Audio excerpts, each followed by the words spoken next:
Hey, good day to everybody on. Hello, everybody, and welcome to Thursday edition of Survive and Advance, the show that just keeps on giving.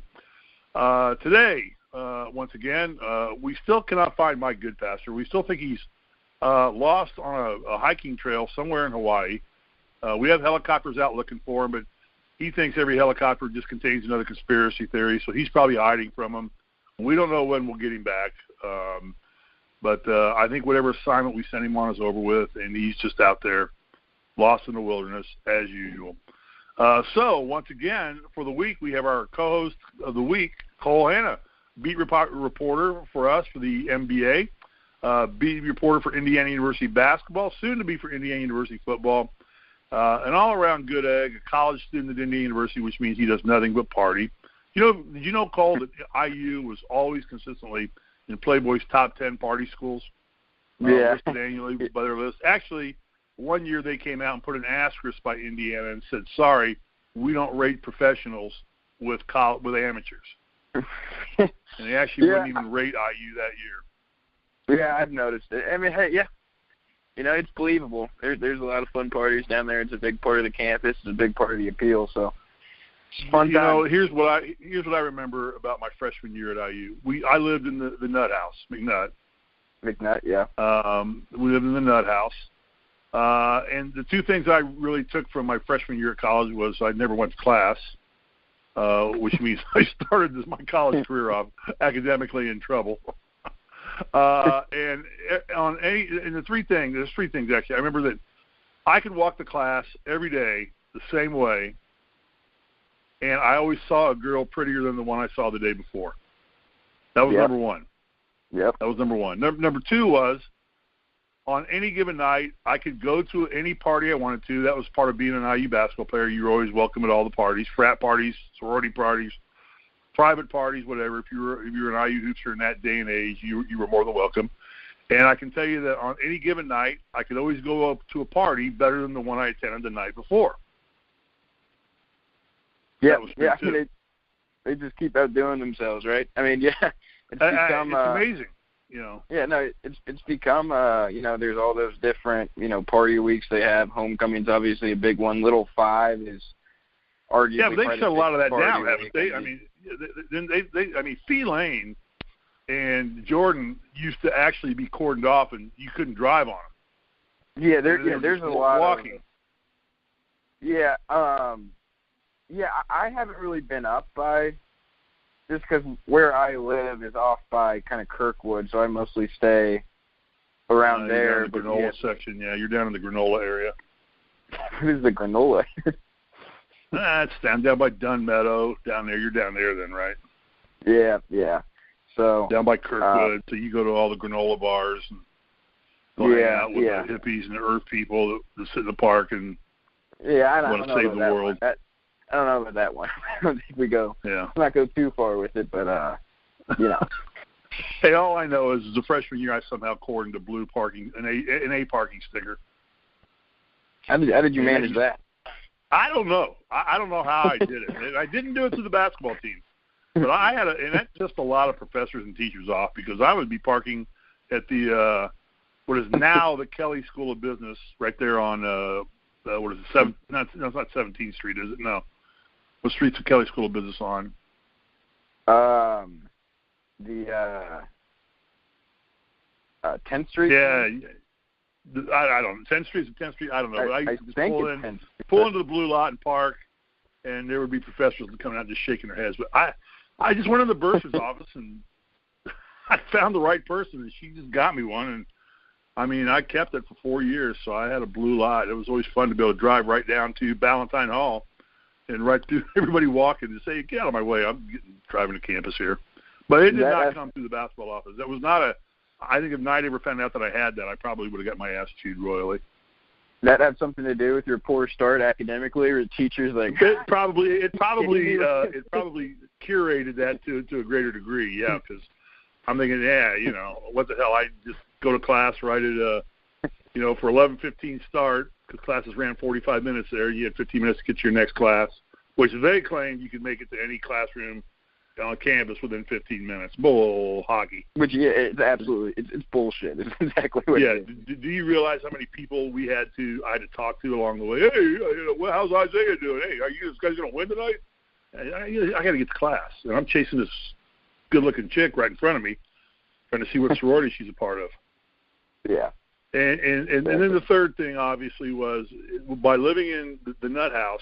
I don't know if you've ever been in the Nut House, but they had, at the end of each hallway, they had the social rooms or the study halls or whatever. And so we would always show porn movies on the wall of Briscoe. Would you? That was back then. You get a projector, and guys would come up with porn movies, and they would actually just show it on the wall of Briscoe, because Briscoe sat right next to the Nut House, and you'd go out there, and now you just obviously just get them on cable or however you go to Pornhub.com, show them on your computer. But back then they didn't have all that, and you literally would just put a projector up, and you would flash the porn movie right out on the wall of Briscoe Hall, which was the dorm right next to the Nut House.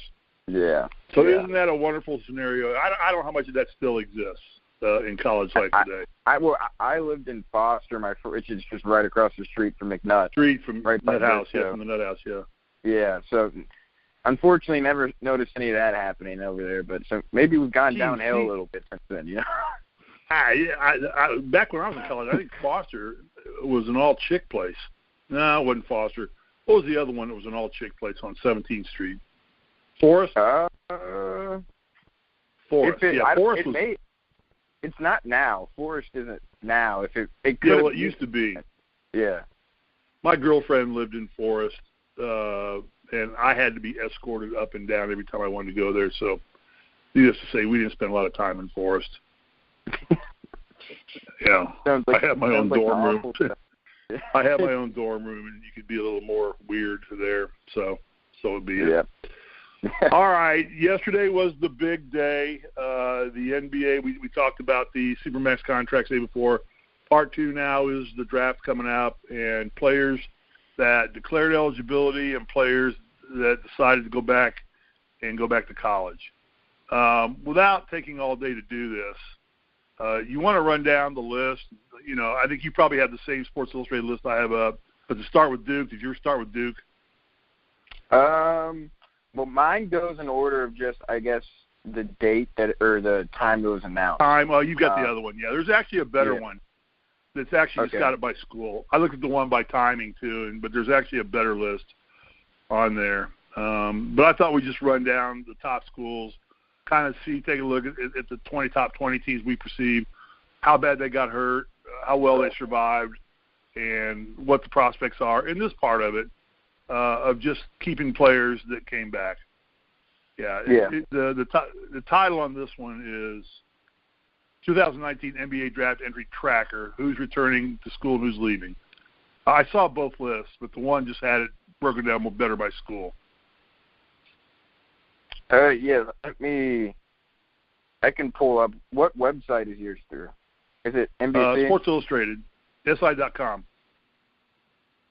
All right. Okay, so there's 2 on it. Okay, so let me see if I can find, because mine's on SI.com. Let me see if I can find the other one. And we can just kind of go off the same list here. Yeah, because I just really think we need to look at really the top 20 schools. Yeah. But I think the thing here mostly is, all right, and we'll have a discussion by school. So it starts with Duke. Yeah. So obviously, right off Duke, they got hit hard. Cam Reddish, Zion Williamson, Barrett, 3 top players. They're all 3 be lottery picks most likely. Yeah. Bolden, I don't know if he'll be a lottery pick, but he's going to be a first-round pick most likely. Trey Jones came back, but did you see where Trey Jones? He had hip surgery and hernia surgery in the off season. Yeah. But. He's back and working out. Yeah, you want to see how he's going to come back, but I think that's kind of a guy who was probably underrated at Duke and what he gave to that team.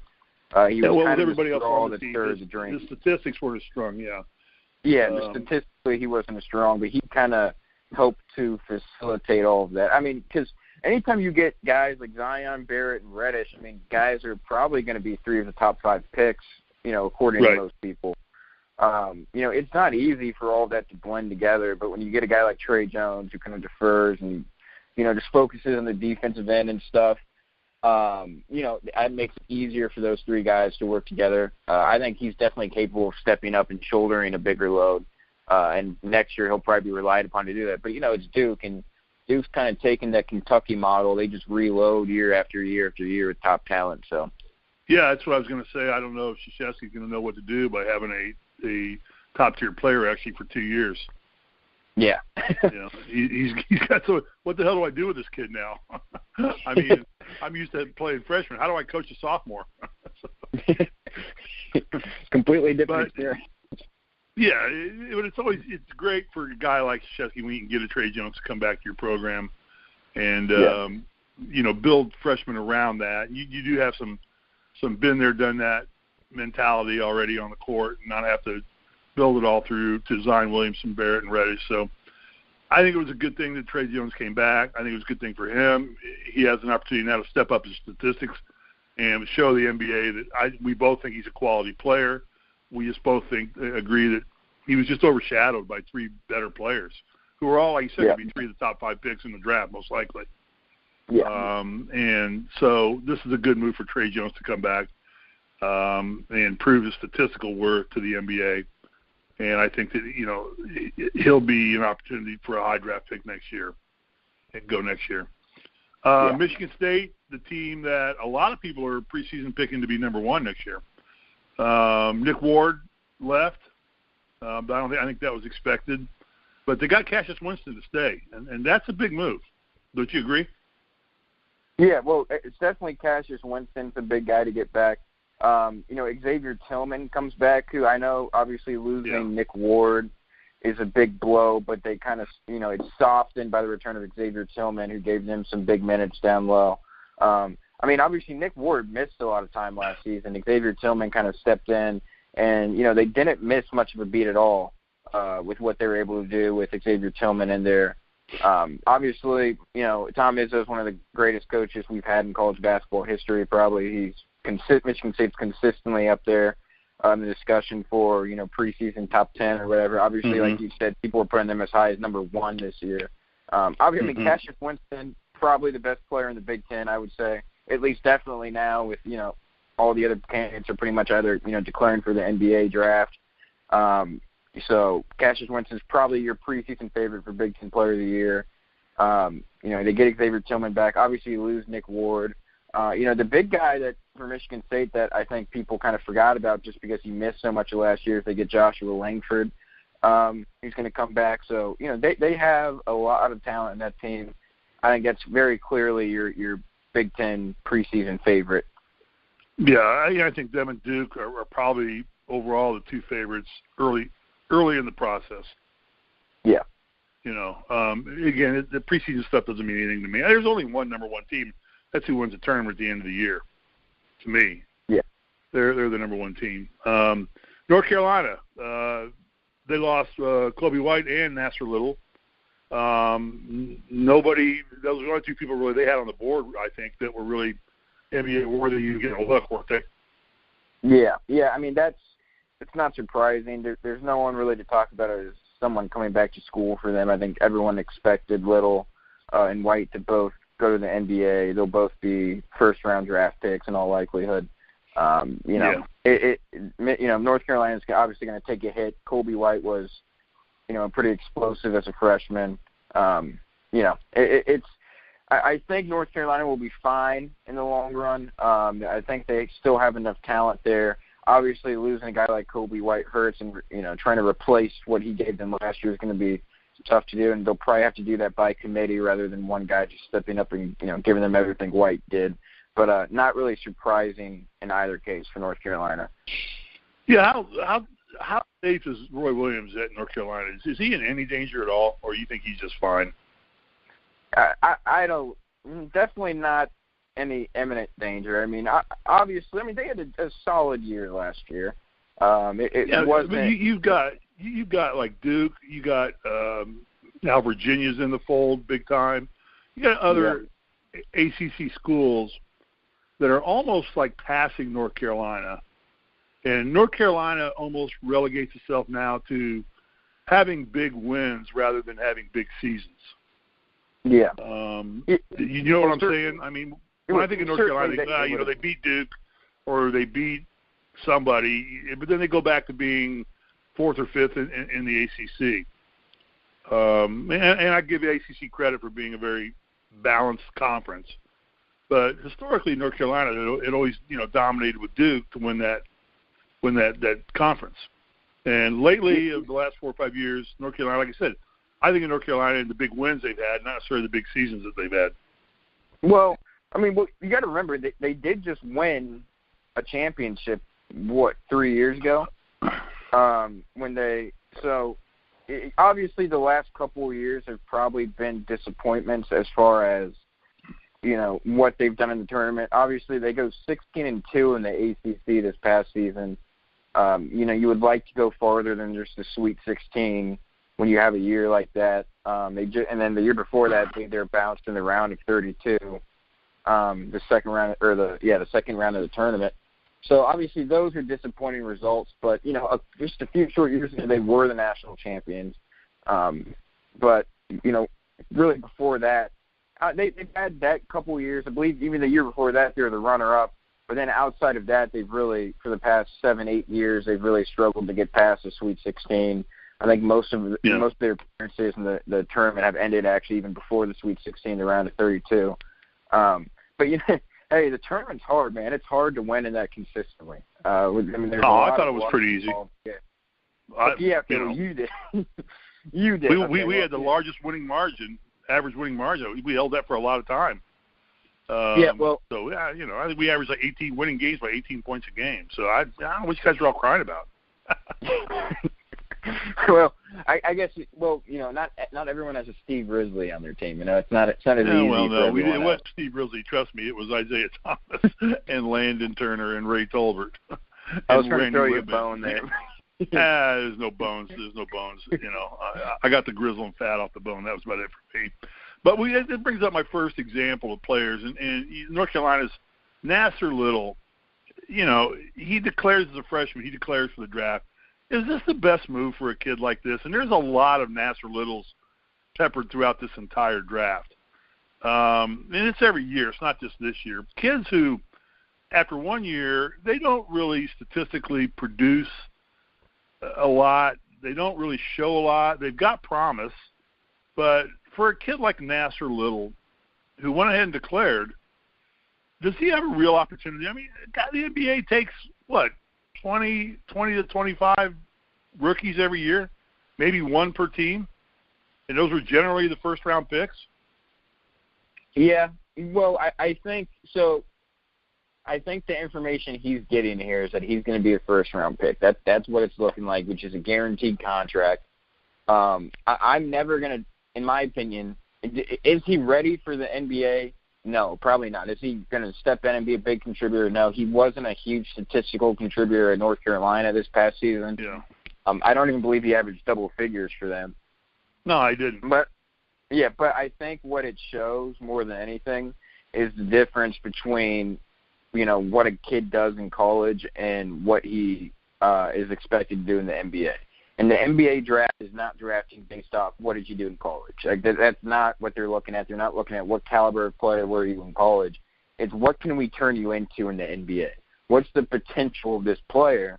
And NBA teams, for the most part, seem to just be really, really high on the potential of a Nassir Little, which is why guys are going to take him in the first round. It's not because of his production. It's not because of what he did in college. It's because of what he can be in the NBA.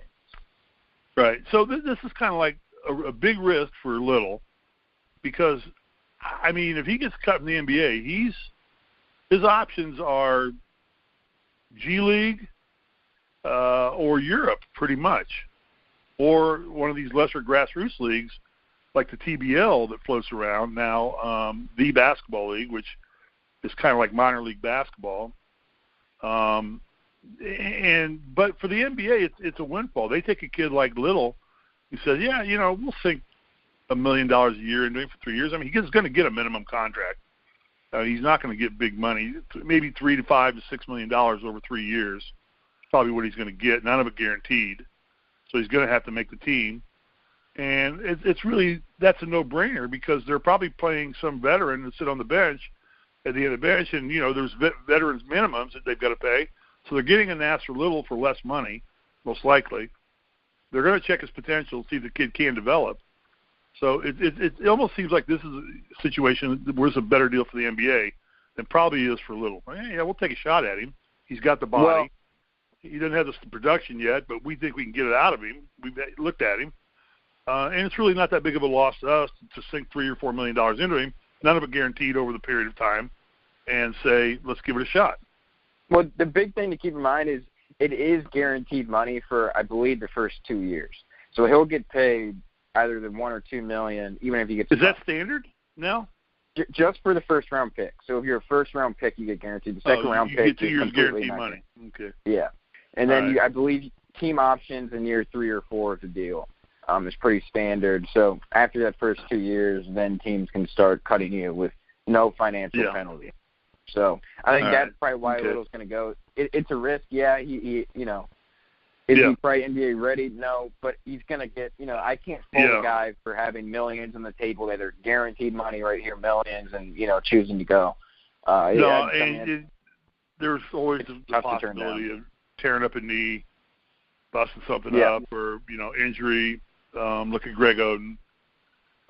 He's probably the most classic case of somebody who, still commanded enough money for him to live on the rest of his life, and I don't think he ever played in an official NBA game. I don't know that he did or not. He may have dressed eventually, but anyway.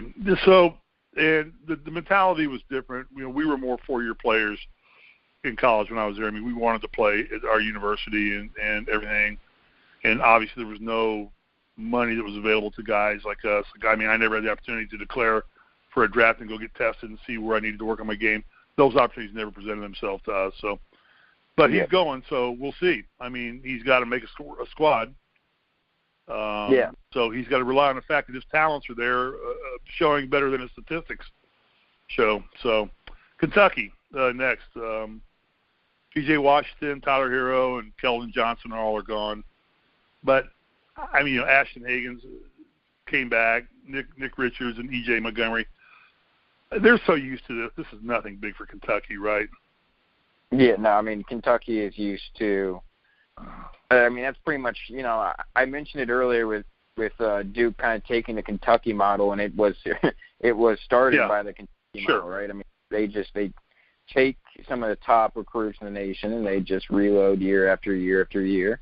I don't think there's anybody in college basketball that does one and done better than Calipari. He's made a list right there with him, but certainly Calipari masters that, and he's mastered it longer than anybody has. I mean, Duke adopted it. Krzyzewski's adopted it by virtue of the amount of talent he's gotten at Duke. But nobody does it. But I think the bigger deal for Krzyzewski is, or for Calipari, is his son who entered the transfer portal. He's gone. Yeah. His own son is leaving the program. Supposedly he's thinking about leaving. Yeah, I mean. Oh no, he entered the transfer portal. He's finished his degree at Kentucky. He redshirted 2 years or somewhere. He's got 2 years of eligibility left. He's graduated with a degree in communications, and he's sparingly played, if at all. And he wants to go somewhere and play basketball for a couple of years. Good for him, but I think that's a huge loss for. Yeah, you can't even keep your own son at your school. What's the problem? You're not paying him enough. That's the problem. He's on that high too. He wanted his dad wouldn't give it. He wanted more money. Yeah. he's bullied now as a result. It looks like So Kentucky will be fine. They'll bring in the players, and I don't know if Calipari likes keeping players more than 2 years anyway. I really don't think he does. I think he wants them out of his hair, wants to move on to the next batch and keep it fresh. Yeah, this is the way. Pretty much par for the course for Kentucky. So Kansas. Dedrick Lawson's gone, but they returned most of their guys. D'Souza comes back.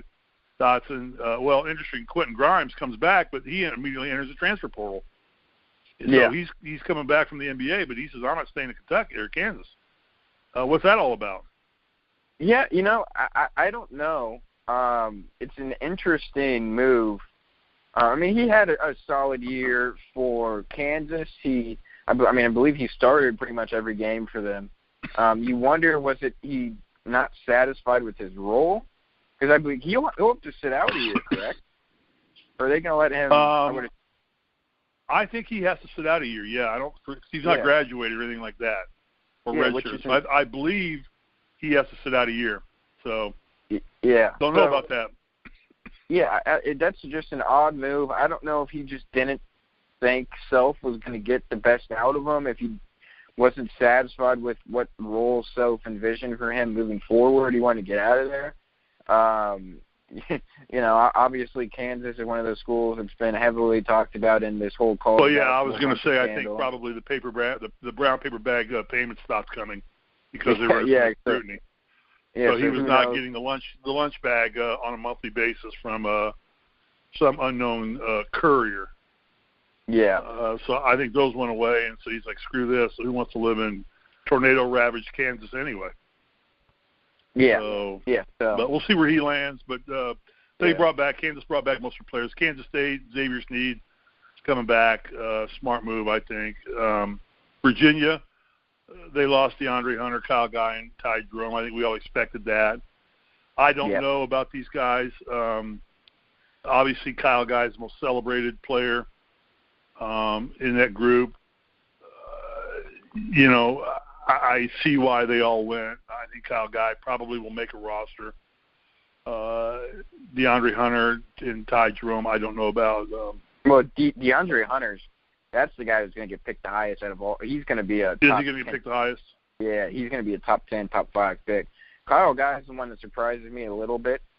I maybe would have stayed in school another year. Yeah, just because, again, and it's kind of what we talked about earlier with the NBA is not drafting based upon, what did you do for me in college? It's not about what caliber player in college. It's the potential in the NBA. I don't know if the NBA sees that in Kyle Guy. I mean, this is a guy that's not likely going to be a first-round pick. He's, probably hoping to get picked in the second round. So for him to leave early, I thought was pretty interesting. And Ty Jerome's another guy who's choosing to leave and is probably going to be a second-round pick by most estimations. So I thought those two were interesting. Hunter's not surprising at all. So it should be interesting going forward for Virginia after the year they just had. They lose a few key impact players. They're going to have to retool. I think they probably will not be in a position to defend much for the year. Tennessee, Grant Williams, Jordan Bone, anything big there? Both those guys are any of those top NBA prospects? Yeah, I mean, Grant Williams is going to get drafted. I don't know if he'll be, a first-round pick. I certainly think he'll go relatively early in the second round at worst. Jordan Bone, I think, is more interesting. Again, another guy I'm not sure is going to be a first-round pick either. I think he'll probably fall into the middle or late second round. It'll be interesting to see where he goes. And then this hurts Tennessee. I think Tennessee, the good thing about Tennessee is they had a team where anyone could step up at any point. So, even though they lose two of their top guys, they have, a good, solid supporting cast around them that can step up and shoulder the load. Grant Williams, though, I think is going to be a big loss. He was an absolute stud for Tennessee. And that's a guy it's going to be tough to replace what he did. So I know Tennessee is doing a little bit better on the recruiting trail recently, so maybe that can help them out in the long run. But, Tennessee was a fun team for me to watch because that wasn't a team of just, 4 or 5-star recruits. That was a team of 3-star recruits who had just, outplayed what analysts and experts said they were going to be. So, it's good to see those guys go into the draft and, building a future for themselves. Yeah. Gonzaga, looks like they took a little bit of a hit. 4 players. Yeah. Off of a program that builds great teams. So whether these guys, Hachimura, I think probably has a good shot. Clark, Norvell, and Tilly, I don't know much about. Actually, they show Tilly is returning now. They show him as declared for the draft and returning. So I don't know where he ended up falling in the deal. But Gonzaga is a program that builds itself around 5 players contributing on the court, not building it around a couple superstars, as Duke or Kentucky tend to do. And so for them to lose 3 to 4 players who are key contributors to their offense, it'll take them a year or two to retool. They don't retool automatically like Kentucky does or things like that. Yeah, well, again, not really surprising, I think, for Gonzaga. Hachimura is probably going to be a lottery pick, I think, for them. Late lottery pick. Clark will probably be a first-round pick. Norvell will probably follow the second round. But all in all, not surprising for Gonzaga. They're definitely going to have to retool. They have a lot to replace. Yeah. I mean, if I was coming out as a second-round pick, I'd be very nervous. If I wasn't a stud, I'd be very nervous about – there's very few second-round picks make NBA rosters. Yeah. And then you're off trying to find somewhere to play. Maryland, Fernando's going. That's no surprise. It surprised me, Jalen Smith's coming back. I think that's a good move for Maryland. I think they survived it there. I think they realized they were going to lose Fernando. To get Jalen Smith back, I think, is a big move for them. Yeah, I think, again, that's the guy I very well could have seen going just because I think the NBA definitely sees the potential in Jalen Smith. And I think a lot of teams probably would have wasted a decently high draft pick on him to try to, help him fulfill that potential and try to get a steal maybe later in the first round. They get him back. I think that's the guy that, he kind of had to share the spotlight down low with Fernando a little bit. Obviously now he's going to be the go-to guy down low for that team. Right. I think that's I think he was probably convinced, Fernando's gone, you come back, you're the focal point of this team, and we can turn you into a lottery pick. Right, and it keeps Maryland in the conversation. I think the big thing. Maintain a player like that. Oregon, Bol is going to be. He is predictable. He's a first-round pick. Somebody's going to take a shot on him. Yeah. Just because of his size, but that body. I don't know if that body can hold up for a pounding of an 82-game plus playoffs NBA. I would be very nervous to pick him if I was an NBA. Yeah, I think that's a risky first-round pick, big time. Yeah. I mean, his dad was okay, but he was just basically 7'7" or something like that, and he just stood at the bucket and like a big praying mantis just dropped the ball down, and it was goaltending. He tried to block it. So, but other than that, there was no Akeem Olajuwon with Manute Bol. So I don't know. Louis King and Katie Wooten, Peyton Richards coming back. So, but Oregon I thought was never really a threat anyway. I think the West Coast teams just haven't kept up with the East Coast and the Midwest teams. Yeah. In terms of liability. I agree. I thought the Pac-12 was a very weak conference this past year. Yeah, very it remains very weak. Yeah. Not showing any great strengthening either. Kevin Porter, I think he's a lottery pick, isn't he? Or is he a high first rounder? USC. Yeah. Well, he's a guy that I'm going to be very interested to see where he goes. I've seen some mock drafts that have him as a pretty high first rounder. I've seen some that have him going early in the second round. So that's a guy that has a lot of fluctuation with where he's projected to land. Should be really interesting to see. That's a guy that, obviously someone's getting different information because he's fluctuating a lot on draft boards. Yeah, he's all over the map. I mean, now that I'm looking at it, I mean, he's another kid who didn't even average double figures. 9.5 points, 4 rebounds, 1.4 assists, on 47% shooting. Those aren't numbers that I would think would warrant. I don't know. I just coveted playing basketball. I would hate to give up a sure bet for something that's a big risk. But who do I know? Michigan, Matthews, Poole, and Brazikis all going. But Michigan's going to have to just retool with new coaching and everything anyway. So I don't know that it really matters. That's a good time always to get out when a new coach comes in. And because you just don't know what the mentality of the new coach is. Yeah. I mean, that should be, obviously Michigan's going to have a lot to replace. That's 3 of their key guys. Interesting enough, I don't think any of those 3 are going to be particularly high draft picks. No. If they're drafted at all. So for all 3 of those to leave seems to be a pretty big hit to them. That may be the coaching thing as much as anything. They don't know what the coach is going to be like and what's going to happen there, and So they make their move just because they don't want to get caught up and say, I got to play a whole season here. I mean, I'm looking through a few different mock drafts right now, and most of them do not have any of the three being drafted. So I think they'll be a little nervous on draft night, seems like. Yeah. LSU, Waters and Reed go, but Javonte Smart comes back. Yeah. Well, LSU is an interesting team. You obviously they're on probation. Yeah, it's very surprising to me that their coach is returning, that he's been reinstated after what's come out apparently with him. But I guess they did reinstate him. They stole Trendon Watford from the recruiting trail, so they're still recruiting at a high level. So it's very interesting to me that guys are coming back to what a school that I thought was destined for pretty severe NCAA penalties. But maybe the NCAA is, we could have a whole other discussion on the what the NCAA is and how corrupt and all the associations with that. But I think LSU, they get some good impact players. Tremont Waters is not going to return. I'm not an expert in Naz Reid. I don't know where he's projected to fall in the draft, but he's gone.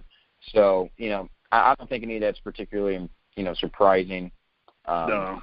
So, it's probably. I think that's another school or program that had great games, but I don't know if they really truly had that great of a season. Yeah. They had great games. They put them on the map. They had big wins. And the SEC's on the rise up in terms of basketball, but they're still not with the Big Ten or the ACC or the Big East, for that matter.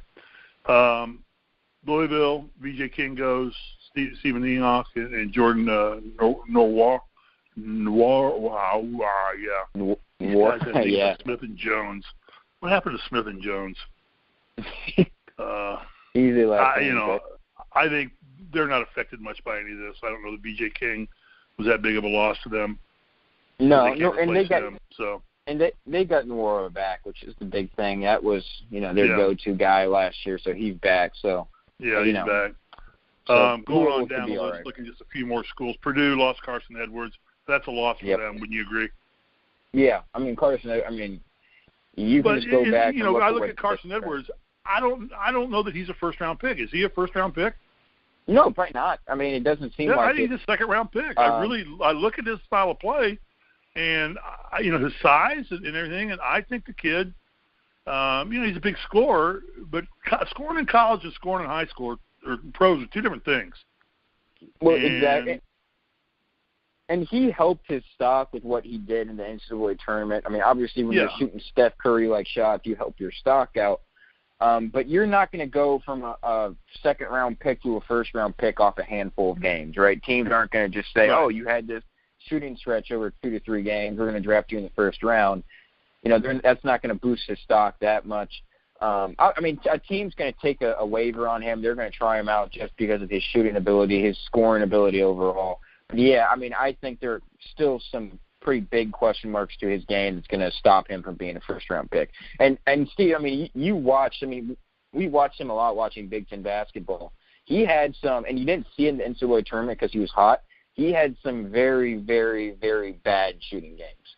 I think this kid should have stayed in college and been a star in college another year. Yeah, I think that would have done him a world of good just to stay put at Purdue. Purdue's a viable contender for Big Ten this year. Would have been even stronger had they kept Carson Edwards. But it is what it is. Like you said, the money's out there, and if he can get a first-round pick, and he's guaranteed 2 years of pay, but I don't see him necessarily as a first-round pick. I don't know. Yeah. Going down the list, Texas Tech lost Jared Calder, but I think that was expected. Yep. No surprise there. Murray State loses Jay Morant, but he's a high lottery pick, isn't he? He'll be the second-round pick of the draft. You what? He'll be a second-round pick of the draft. Oh, you think he'll be a second-round pick? Yeah, or not second-round pick, the second overall. Second player pick. Yeah. Yeah, that's what I thought. I said second round. I thought I've seen him, but as high as number 2. I misspoke. Yeah, he'll go. It'll be Zion. It's like, don't worry, I do that all the time. Number 1. I misspeak all the time. So. it'll be Zion who's number one, and then Morant will be number two. It'll likely go to Memphis. Yeah, which where everybody had him projected at because Conley's getting a little older there, and he's been around the league a long time. Yeah. So that's good. Down the list, that's really about anybody else. I mean, Indiana, I think that Archie Miller got saved in Indiana. They're losing Langford. I personally think Langford should have stayed, but all the hype's high on him. Everybody thinks he's going to be – he still has been mentioned in some lottery draft, mock drafts, as a lottery pick. I don't see it, but it goes back to what you said. The NBA guys see the potential and not the game. Yeah, he has that potential to slide into that late lottery. Probably won't, but the potential's there. Again, the thing with Romeo is what he's claiming, and it seems to be accurate, is he had some sort of ligament injury in that thumb that really threw off shooting. Yeah, so, how much the NBA teams account for that? Do they think if they get him into the NBA with that thumb fully healed, his shooting ability will be significantly better? That's certainly, the narrative Langford's going with. So, but, regardless of whether he's a lottery pick or not, he'll be a first-round pick. Yeah, and with the three players coming back, Devontae, who are the other two? Devontae Green, Al Durham, and Justin Smith. I think getting which is huge for Miller to get those because he was facing 8 to 9 players on scholarship with virtually no talent. I mean, not only say talent, no experience at all. So now all of a sudden you add Joey Brunk to that mix, and Indiana has a pretty good core. Yeah. They failed miserably at recruiting again this year. I still think they're the effects of not making the tournament 2 years in a row. Just a really downtrodden program, and with seemingly no tunnel end of the tunnel envision right now for this program because it just doesn't seem to be getting any better. I think they will get better. I still believe in Archie Miller as a coach. I think he just needs to get on track and do what he did at Dayton, build a solid program with the right way, not buying flashy parts and trying to get these blue-chip recruits who aren't going to go. I mean, the fact that we got Romeo was amazing to me. Here's a kid who's going to go to the NBA and never haven't played in the NCAA tournament, period. Yeah. I mean, he never even played in the tournament. Yeah, and that's why I think getting Devontae Green back for them is big. That's huge. That's a guy that with, and you kind of talked about how the experience wasn't there, but more importantly, they needed a guy who on the perimeter could go and get his own shot, a guy that can create for himself and for others and can score from anywhere, and that was Devontae Green. I'm excited for Devontae Green coming back because I think if you look what he did down the stretch, I think he's going to shine. He was their best player down the stretch. It wasn't Romeo. I think he was. I know a lot of people disagree with that. They thought he made too many turnovers. I'm like, I won. Knight never had a problem with turnovers if they were good turnovers. I mean, there were turnovers trying to make a play happen, and it was a good opportunity, and it just didn't click. He never had a problem. I never got bitched at. All I got bitched at was the NFW turnovers. And you can do the math on NFW. No effing way. When the NFW turnovers came, that's when you caught shit. So everybody was kind of ripping on Devontae about his turnover ratio. It was high, but the guy's handling the ball. He's trying to get things going. Yeah, I mean, when you got Romeo standing on a baseline somewhere, I'm like, come on, Romeo, move, get yourself open. Yeah. You've got to keep the turnovers in check. That's a big thing. You can have turnovers. You just got to keep them in check. Devontae, obviously, scoring ability. Like I said, he was probably Indiana's best player down the stretch. Him and Juwan Morgan, obviously, were their two best players. The Ohio State. I mean, that Ohio State game when Indiana's trying to get in the tournament. I mean, that was pretty much that was Devontae Green single-handedly keeping them in that game. Keeping them in the game, right? Yeah. No, I agree. I'm a huge Devontae fan, so I was thrilled to hear. I was disappointed, but then I realized, and we'll talk about this next year in just a minute. I realized why he declared for the NBA. It's just to get evaluated, but we'll talk about that next. The only other school that I have really on here that surprised me a little bit was UCLA, with a new coach, kind of a new promise coming in, kind of a retooling off of Alford's mentality. And they lose Chris Wilkes, Jalen Hands, and Moses Brown. And I don't think any of those are first-round picks in any way, shape, or form. I think they put themselves in a bad position of playing in the G League struggling to make a team, or having to go to Europe to play to get the experience. I think all three of those kids should have stayed another year and rode out the first year of the new coach there. And I just think that's a bad example of guys getting bad information to go get drafted. I wouldn't be surprised if they don't even get drafted. I'm not even sure they're going to get drafted, period. Yeah. You know? They'll be sitting at the end of the draft going, what the hell do I do now? Yeah. I think all three guys will get drafted. I don't think any of the three are first-round picks. They're all going to be second-round picks. They're all, you know, a couple of them will probably be nervous to see, you know, am I going to get drafted in that late second-round range? And obviously, you know, if you're a second-round pick, you're far from a guarantee to make the roster, especially if you're a late second-round pick. So, you know, maybe they didn't want to be a part of this new regime. You know, you never know. But, you know, obviously they wanted to, you know, try to make it in the NBA. And, you know, they'll have an uphill battle. But, you know, they wanted to. So we'll see what they got. Yeah, so we'll see what happens. I mean, like I said, I think that's the poster child for, I think, bad decisions is the UCLA kids leaving. I just don't think any of them, their teams didn't perform well. They didn't necessarily set the college world on fire. But whatever it is, I mean, it is what it is. So I don't think there's really anything else going down to the rest of the teams we need to really worry about. Any other significant players that we didn't talk about that did come back or not. Pretty much we hit the high teams, the kids that had most of the so now the question becomes this whole opportunity now of players declaring. Now, there's a lot of rhetoric that floats around about this as to whether it's justifiable to declare. Does it hurt the program? Does it help the program? Because it comes right really in a heavy recruiting period when guys are saying, I might go and I might not go. I think we're on the same page here about the whole process. What are your thoughts on this ability for players to actually retain an agent and go ahead and give the NBA a shot? I mean, good or bad to you? Yeah. Well, I mean, I think it's good. I don't see the downside. Obviously, if you're a coach, you can be left in limbo saying, am I going to have this guy next year? Am I not going to have this guy next year? But ultimately, you know, I think it's good for the player. And if the players want to come back, it helps the program, right? You know, anytime you have a guy, I mean, why would you not declare? If you're a good player who has a lot of college tape, why would you not declare? I mean, all these guys' dreams are to make it in the NBA. You're going to go to the NBA. You're going to have NBA scouts give you feedback on your game, where your weak points are, what you need to work at. And if you want to come back to school, and that's all the better for the program because now you know that all this stuff the coach is harping on you about, okay, this guy's right. I do have to work on this, this, and this. I mean, these are the weak points in my game. You know, I don't see the downside of this. Yeah, the coach can be left in limbo for a few weeks, but ultimately I think it's the best thing for the players.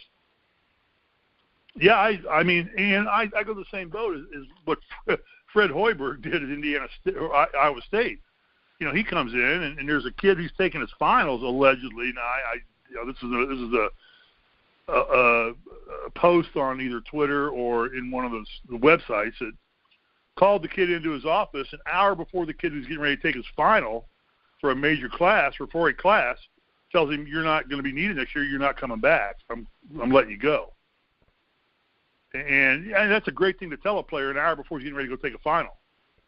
Yeah. You know, I mean, really think about the timing of that. And so my point to that is that these kids that want to go explore, get positive feedback, all they're hearing from is their own coaching staff, their own coaches. They aren't getting a lot of outside because the NCAA restricts so much how they can get outside help. They had this golden opportunity to go, and any given program can change. UCLA can come in and, you know, changing coaches and say, guys, you guys thought you had a job here next year. You don't. I mean, we'll keep your scholarship, but you're going to sit on the end of the bench. Archie Miller kind of did that at Indiana to some degree. Yeah. So I don't have any problem at all with the players going and doing what they got to do too. I mean, college basketball is a business. It's not a sport. It is a financial money-making machine. Everybody's getting rich off college basketball except the players, and we're not even going to touch that one right now. So I have no problem. I can't, like you said, I cannot see one reason why they wouldn't go take a look. Yeah. Just think about the different competition they're getting to play against. in evaluation camps and things of that nature. They're getting to see other coaching styles. They're getting advice from guys who are going to predict their future. I mean, I don't know why anybody would have any complaint other than the timing of everything, because it puts a basketball program in limbo. These guys coming back. Well, I would guess more than not these players probably sit down with the coaching staff. I'm sure that Devontae sat down with Miller and his staff and said, look, I'm going to go try. I'll tell you right away, man, I get any feedback, says, no, you definitely got to come to the NBA. Or if I just go, I'm going to try because they're going to work with me. They're going to tell me things I need to work on. I can bring that back to this program, tell you what they told me. We can work on those things. In the worst case scenario, I can help the IU program more. But I think they knew, like when Devontae and Durham and those guys went, they were coming back. They just were going to go explore. Yeah. And I see nothing wrong with that at all. You know. So I have no problem with it whatsoever. By the way, a little bit off topic here, but I just saw this in the update. I don't know if you got it, but DeMarcus Cousins is active and available for tonight's game. There you go. So, and Durant is traveling with the team, which means he might be eligible for the weekend's game. What is today? Thursday, so he'll probably play on Saturday or Sunday. Probably Sunday. I don't know when the second game is, but I'm guessing it's probably going to be Sunday. I haven't looked at the schedule close enough. Yeah, so I think game 2 is I'd have to look here. I haven't paid attention. It's either going to be Saturday or Sunday. I just said that. Yeah. Well, you know, I'm carrying off you. It's Sunday. It is Sunday at 8 o'clock. So there you go. Yeah, right when the Kardashians are on. Sorry. Yeah, you got a big decision to make there. No, no decision. Never miss the Kardashians. That idiot. Who's the guy that the one's married to? The singer. Not Drake. He's the one who's going to be at the game. Man, I couldn't. Kanye. Oh, Kanye's going nuts again. Yeah. So you got to find out what Kanye's doing. He's right. mouthing off to his own family right now. So must watch TV. So yeah, must watch TV, no doubt. So to wrap up the college thing, I think most of the players made the right decisions. I pretty well across the board. I think there's a couple of flaws of guys I thought should have stayed. But for the most part, I don't think a lot of college programs were hurt that badly this year. And I think a lot of good decisions. And if that's a good thing, too, if that's the NBA helping these kids to learn how to manage themselves, that's a good thing, too. So overall, teams can now start recruiting whoever's left out there and build for the upcoming season. And we know who's staying and who's going now. And now we just wait for the draft, which is, we talked about Supermax contracts coming out and making those available. I don't really think those are going to really be affected until the free agency market opens up, because they're going to see what players they can get. The draft is the next big thing, which comes right after the 20th of June is the draft. Yeah. Which will be almost immediately after the NBA playoffs, because they want to string this all the way up to NFL season so that everybody gets out of the way of the NFL, because nobody can compete with the NFL. Yeah. So, all right. So we're done with that. So DeMarcus Cousins is activated and ready to play. Yep. He's ready to go. Yeah, he's going to play. I would presume he's probably going to be coming off the bench. Yeah, after I don't that think injury. they screwed the starting lineup. And I kind of touched it in my article, but, their bench has been a weak point for them. It's been better in the playoffs. It's played pretty well in the playoffs, actually, give it some credit. But how long are they going to be able to keep that up consistently? You don't know, because they haven't been able to all year. They get a guy like DeMarcus Cousins. Yeah, DeMarcus Cousins makes their bench strong immediately. Yeah. And then if Kevin Durant comes back for Sunday, or even game 3 or 4, that puts another player on the bench, because they're going to start Kevin Durant. He's not going to come back unless he's starting. So that's going to put another starter right now. All of a sudden, Golden State's bench gets real strong. And that almost, when you got a starting 5 that Golden State can throw on the floor, there's a reason they've been to 5 straight NBA championships. it's not a fluke. Yeah. And it's not reliant just on a Michael Jordan thing like the Bulls were, who just was that great of an individual player that basically, and he had Pippen, and he had Rodman, and he had Kerr, and he had some other players tied around him too.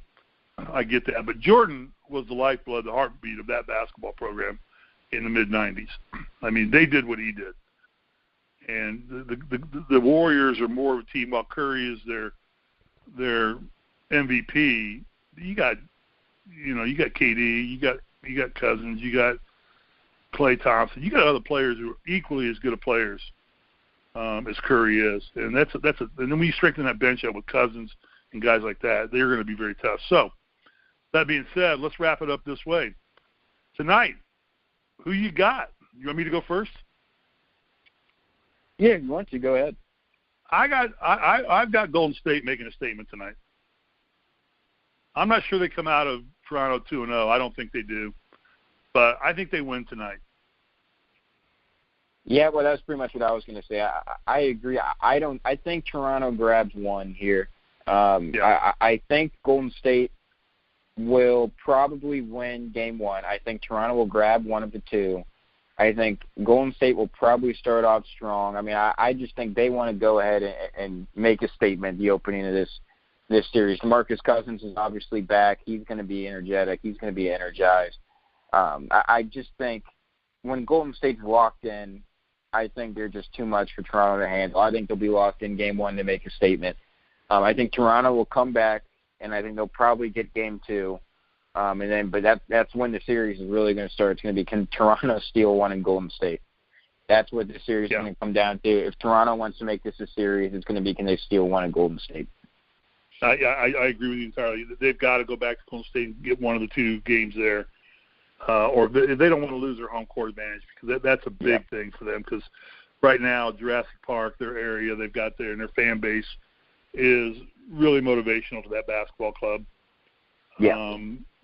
They're riding a high that city's never seen before, and it's got everybody pumped. So if that gets deflated to any degree, I think Portland got a taste of that against Golden State too. And I don't think Golden State cares where they play. I really don't. I think they like playing at home. Every team likes playing at home. Drive your own car, sleep in your own bed, play in your own stadium. Why wouldn't you not? Eat your own food. But I don't think Golden State's done this enough times that they know how to win wherever they dress and suit up. So I got Golden State pulling it out tonight. And then Sunday, based on how the game goes tonight, you'll get a taste of it tonight. But, Kawhi Leonard is the real deal. I mean, he's a kid that he's like a Jordan-type player where he can change a game by himself. And he can carry a team by himself. So, I'll say this. I think with Durant out, especially in game one, he'll be the best player tonight on the court. At any given time, Kawhi Leonard, in my opinion, is the best player on the court. So there's not many people who can say that. Not many teams who can say that when they play Golden State, and Toronto can say that. So that they have a chance here, I think. But I just think Golden State has too many weapons. It's not one guy with Golden State. It's up and down that roster. Well, they have too many weapons, and tied along with they have too much experience. Yeah. I mean, most of Toronto's roster hasn't been in this situation, whereas pretty much everyone on Golden State's roster who's playing a role has been in this situation. So right, yeah, I don't think Golden State is as amped as Toronto is right now. So, and I don't want to knock Toronto. I don't want to knock Toronto. They had the second best record in the NBA. They're a quality ball club through and through. I think this is an important win for Golden State, and I think they know it's an important win. They want to knock them down right off the bat and put them on their heels a little bit.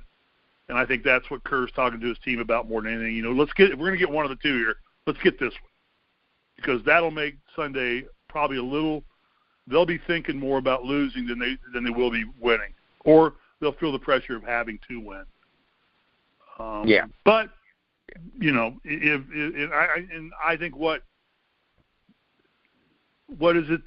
Golden State 22 playoff matches or playoff series where they've won at least one road game. Yeah, something insane like that. There's something like 22 matchups of Golden State in the last 5 years where they have won at least, in every matchup they played, through all the conference championships, all the round one playoffs, they've won at least one road game. And I don't think Toronto can afford to give up that one road win. I think Golden State would like to come out and get it now. So you got a very hot basketball team with the best player who's going to be on the court. Probably even if Durant was there, I don't know that I could argue that Leonard's not a better player right now, because Durant's still going to be coming off an injury, going to be a little rusty. He hadn't played in quite a while. And then you've got just a team who's been there, done that so many times. They're not going to rattle. And Steph Curry is magical at just finding ways to put points on the board, either with his shooting or with his passing and assist and leadership when we're in there. So we both got Golden State tonight. We'll see. We'll spend tomorrow rehashing today, give a quick review and take over the game, then sets the tone for the rest of the tournament. We'll see what goes on there. Then we'll wrap up the week. Anything else you want to add to today's show? We went on again longer than we thought we would. Man, we can talk. Yikes. Yeah, no, I think we pretty much hit everything. I think we need to go hit the Diet Coke bar right now is where we need to go hit. Yeah, looking forward to the game tonight, and that's pretty much all I got. That's all I got. We'll talk to you tomorrow. So, again, I want to always thank our sponsor, MyBookie.ag. Go to thegruelingtruth.net. If I can find their banner, which is up at the top of the page, click on it. Sign up through the Grueling Truth. And then MyBookie.ag will match you dollar for dollar on the first $300 you put in. Again, $600. Bet on the game tonight. Don't know you should follow Cole and I listened to the Bobby Shannon report coming on at 2 o'clock Eastern Time, 11 o'clock Pacific Time. He'll have better analysis than we do. Cole and I, neither one of us gamble. We tend to bet with our hearts and not our brains, which is why we don't gamble. We're at least smart enough to do that. But MyBookie.ag will handle your wager for you, and they'll give you $300 to play with if you sign up through them. It's always fun gambling with somebody else's money. Right, Cole? Exactly, yeah. Hey, why would you not? Yeah, so, nothing to lose, right? Go sign up for $300. Yeah, MyBookie.ag give you $300. Bet $300. You're betting their money. And just for opening up an account with them. So give them a call. Give them a shot. Go to the website. And if you type in TGTN, that's the code you need to put in to get the $300 bonus money. So MyBookie.ag, on our banner, on our homepage, thegruelingtruth.com, and go there. With that being said, for Cole Hanna, I'm Steve Risley. Again, remember, you can find Survive in Advance along with all of our shows. And we are now doing a video series now, too. We were up and running. Mike has an archive of some 5,000 or 6,000 videos, kind of like what YouTube does. You can now go to the Grueling Truth and pretty much check it out. And he is launching game. He put one of my high school games on, or a game I did in high school, just to toy with me. But he's putting up a lot of boxing, a lot of old basketball. Actually, he's going to break down and actually do a NASCAR race here Friday night, the 1979 Busch Clash, which led into the 1979 Daytona 500, which was the storm on the East Coast, which put NASCAR on the television map and brought it into normal households. But that's a new service that's offered on the Grueling Truth, or on what is it? What's the name of our website? TheGruelingTruth.com. TheGruelingTruth.com. Talking too much. Yeah, TheGruelingTruth.com. So with that being said, you can find us on Spreaker, Spotify, iHeart, iTunes, YouTube, radio, anywhere in the world that sports podcasts are played. You will be able to find The Grueling Truth just by going to the search engine, type in The Grueling Truth. If you know specifically what you want to hear, like say you want to hear Survive in Advance, just punch in The Grueling Truth Survive in Advance, and it will bring up all the archive shows from Survive in Advance. So he can be found. So with that, let's sign off here real quick, get this thing over with. We beat a dead horse. And we'll be back tomorrow with kind of a wrap-up and look at the Game 1 of the NBA playoffs and see what direction this thing's going to head. Cole, any last words? No, I think it's pretty much hit everything. Going to be an interesting game tonight. We'll see what happens. There you go. And with that, for Cole Hanna and myself, we say goodbye. Thank you for listening, and we'll be back on tomorrow at the same normal time, 9 o'clock South Pacific time and 12 noon East Coast time. I don't know East Coast time anymore. I haven't been there in 2 years. Goodbye, guys. We're gone.